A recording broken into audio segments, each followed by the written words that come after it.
Apa yang dilakukan rezim Ukraina, bajak laut, setidaknya mereka merampok dan mengambil untuk diri mereka sendiri. Di sini, tidak untuk diri sendiri, tidak untuk orang lain, hanya untuk menyebabkan kerugian, menakut-nakuti. Ini benar-benar terorisme murni.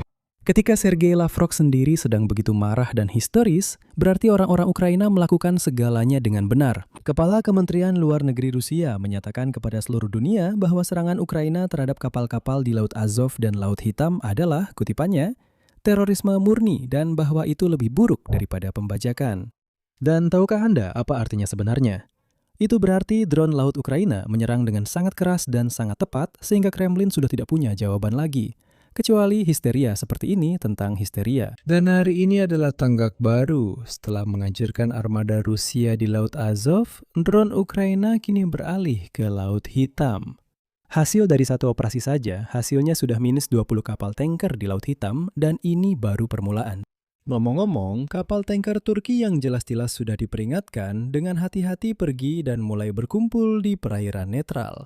Di episode kali ini, kenapa Sergei Lavrov begitu histeris dan bagaimana tim Ukraina dengan sistem drone membalasnya? Mengapa ini bukan sekadar serangan yang berhasil secara terpisah, melainkan strategi laut yang matang yang ditunjukkan Ukraina dengan sangat baik? Apa itu drone laut baru Barakuda yang pertama kali diperlihatkan oleh Angkatan Laut Ukraina? Dan bagaimana Eropa terlibat dalam semua ini dengan kesepakatan drone mereka? Nama saya Alexei Peci, mari kita bahas semua topik ini bersama-sama. Tapi sebelum kita mulai, saya minta Anda untuk berlangganan ke kanal YouTube ini. Kita sedang menuju angka 300.000 pelanggan. Saya akan sangat berterima kasih atas langganan Anda secara pribadi. Subtitle. Jadi, mari kita mulai dengan kutipan dari Sergei Lavrov yang menjadi judul episode ini. Sergei Lavrov saat mengomentari perburuan Ukraina terhadap armada Rusia di Laut Azov dan Laut Hitam mengatakan hal berikut. Tahu kan, yang dilakukan rezim Ukraina ini bahkan bukan lagi pembajakan. Bajak laut setidaknya merampok dan mengambil untuk diri mereka sendiri. Tapi di sini, tidak untuk diri sendiri, tidak juga untuk orang lain. Hanya untuk merugikan, menakut-nakuti. Ini adalah terorisme murni yang tidak hanya terjadi di Laut Azov dan di Laut Hitam, omong-omong, tapi juga di benua Afrika. Dimanapun orang Ukraina melihat kesempatan untuk merugikan, selama mereka tidak menganggap Federasi Rusia, mereka akan bersekutu dengan siapa saja. Dan dengan ekstremis Afrika yang mencoba menggulingkan rezim sah rakyat di Afrika, juga dengan siapapun yang dianggap sampah masyarakat lainnya. Pertama-tama, soal warga sipil, mari kita tidak berbohong. Yang dimaksud adalah kapal tanker armada bayangan yang mengangkut minyak dan bahan bakar yang dikenai sanksi untuk perang melawan Ukraina. Itu bukan perahu nelayan, itu adalah dompet dan tangki bensin bagi tentara Rusia. Dan yang kedua, jawaban yang sangat brilian diberikan oleh Komandan Pasukan Sistem Tak Berawak Robert Brody, yang juga dikenal sebagai Majara yang legendaris itu. Dia, tahu kan, tidak mencoba membela diri. Dia hanya memberikan laporan singkat yang menurut saya bisa membuat Lavrov terdiam. Matanya mungkin berkedut. Berikut kutipan dari Majara. 116 kapal armada bayangan Rusia berada di Laut Azov. Ini adalah putaran pertama pertempuran laut dan sudah selesai. Sekarang Laut Hitam. 20-0 untuk hari ini. Kami memburu 17 kapal tanker minyak, 2 kapal tanker gas, dan 1 kapal tunda. Jadi, terhadap tuduhan pembajakan ini, orang Ukraina membalas dengan pukulan telak baru. Dan itu adalah jawaban terbaik, setuju kan? Dan inilah angka-angka yang perlu dicatat, karena itulah intinya. Skor keseluruhan pertempuran laut untuk operasi dari 6 hingga 15 Juli mencapai 136 kapal. 136 kapal dalam hampir 10 hari dan Rusia sama sekali tidak bisa berbuat apa-apa terhadap hal itu. Hanya saja tahu sendiri, Sergei Lavrov cuma bisa merengek menjadikan seperti itu dan berkata, ini lebih buruk dari pembajakan, kenapa kalian, orang Ukraina, melakukan hal seperti ini? Menyerang kapal kami dan menyakiti kami, memangnya kalian mengharapkan apa? Perang sudah kembali ke pelabuhan asalnya. Jadi, dari 116 kapal di Laut Azov telah terkena serangan. Dan ini disebut Brody sebagai ronde pertama yang sudah selesai. Sekarang ronde kedua dimulai di Laut Hitam. Dan di sana, dalam satu hari saja, langsung ada 20 kapal yang terkena serangan. Nah, seperti yang sudah kita bahas, ini adalah strategi. Perhatikan kata-kata Madyar. Dia berbicara dengan istilah ronde dan tahap. Awalnya, mereka membersihkan secara metodis. Mereka menguasai Laut Azov, lalu memindahkan serangan ke Laut Hitam. Dan, seperti yang Anda pahami, perang ini memang berjalan sesuai rencana. Bukan serangan acak atau pukulan yang kebetulan berhasil. Tidak, ini adalah sistem yang jelas. Dan inilah bukti bahwa ini memang sebuah sistem. Seperti ini bentuknya. Setelah Laut Azov, drone Ukraina mulai beroperasi di perairan lepas pantai Crimea dan pesisir daratan Ukraina bagian selatan. Pasukan khusus Ukraina kemarin menggunakan drone untuk menyerang seperti yang mereka sebut fondasi energi Crimea, yaitu fasilitas energi dan sistem pertahanan udara. Setelah itu, mereka menyerang logistik. Dan inilah Menteri Pertahanan Ukraina, Mikhail Fedorov, menjelaskan seluruh logikanya dengan satu kalimat. Terjadi isolasi Crimea dengan drone. Jadi, tujuannya adalah memutus pasokan ke semenanjung melalui semua jalur sekaligus.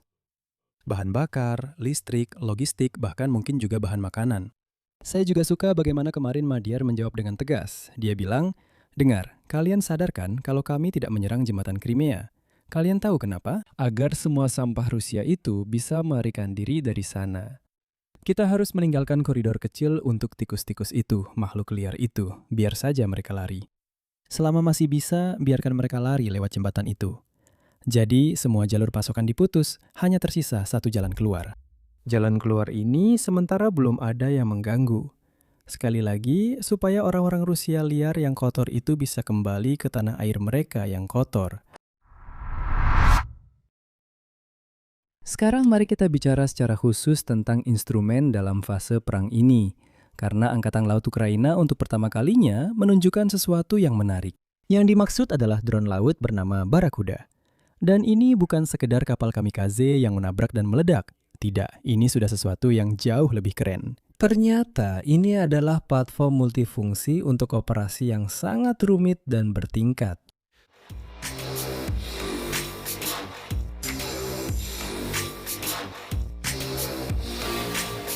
Benar, Strek.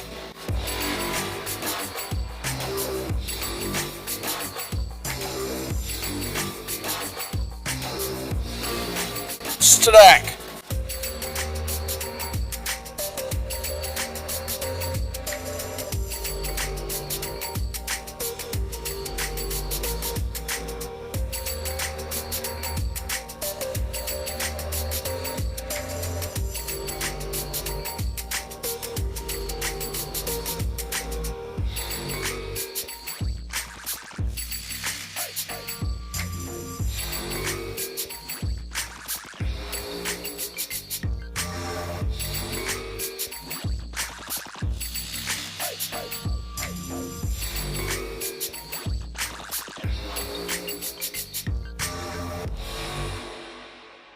Lihat bagaimana ini bekerja. Dalam video yang dipublikasikan, ada operasi khusus yang berlangsung dalam beberapa tahap. Pertama, drone kamikaze Barakuda diam-diam mendekati kapal yang ditinggalkan yang digunakan oleh penjajah sebagai pos pengamatan dan menghancurkannya. Kemudian, kapal tanpa awak dengan modul roket tak berpemandu ikut bertempur dan menyerang garis pantai, tempat pelindungan musuh tersembunyi. Dan selanjutnya, inilah bagian yang paling menarik. Dari kapal laut peluncur baru, drone penyintai dan FPV diluncurkan, yang dalam hitungan menit menemukan posisi Rusia yang tersamarkan dan mengubahnya menjadi target untuk serangan presisi. Jadi, satu drone laut Barakuda pada dasarnya adalah satu mini armada kecil.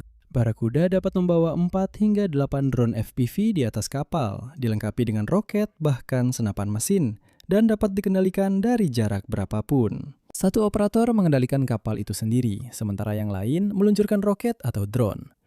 Ini adalah pengembangan dari para prajurit Brigade Marinir terpisah ke-40.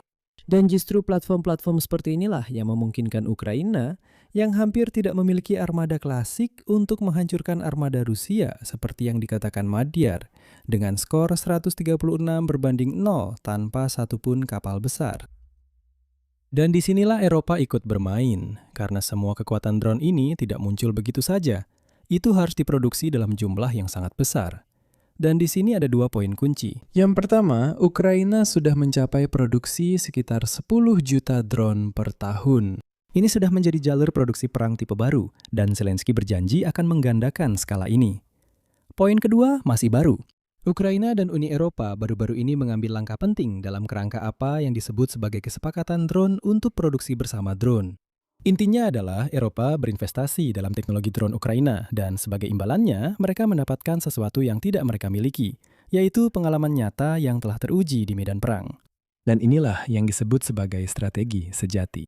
Ukraina dan Eropa bersama-sama telah menunjukkan kepada seluruh dunia sebuah model baru dalam peperangan laut. Bukan kapal induk bernilai miliaran, bukan kapal tempur, melainkan drone laut yang murah, ya relatif murah, yang menenggelamkan armada musuh secara bergerombol dan biayanya sangat kecil dibandingkan dengan target yang dihancurkan. Dan ini adalah pengalaman. Pengalaman ini sekarang sedang diperluas oleh Ukraina bersama dengan Uni Eropa. Sekarang mari kita simpulkan.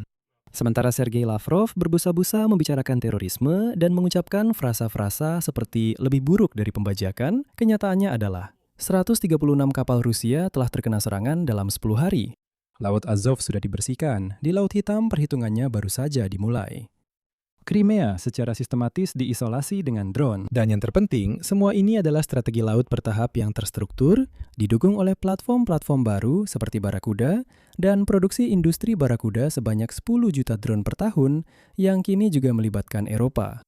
Artinya, Ukraina, negara yang praktis tidak memiliki armada laut, sedang meluluh lantakkan armada negara berkekuatan nuklir. Coba Anda pikirkan itu.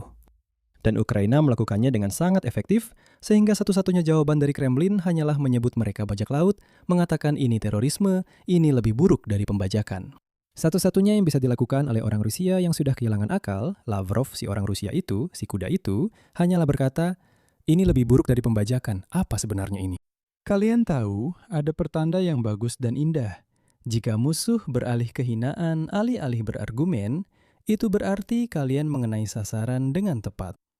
Di sini saya akan berhenti sejenak, tuliskan pendapat dan kesimpulan kalian di kolom komentar di bawah episode ini. Jangan lupa subscribe channel ini, tekan lonceng, dan jangan lupa beri like. Itu saja, jaga diri kalian, sampai jumpa semuanya.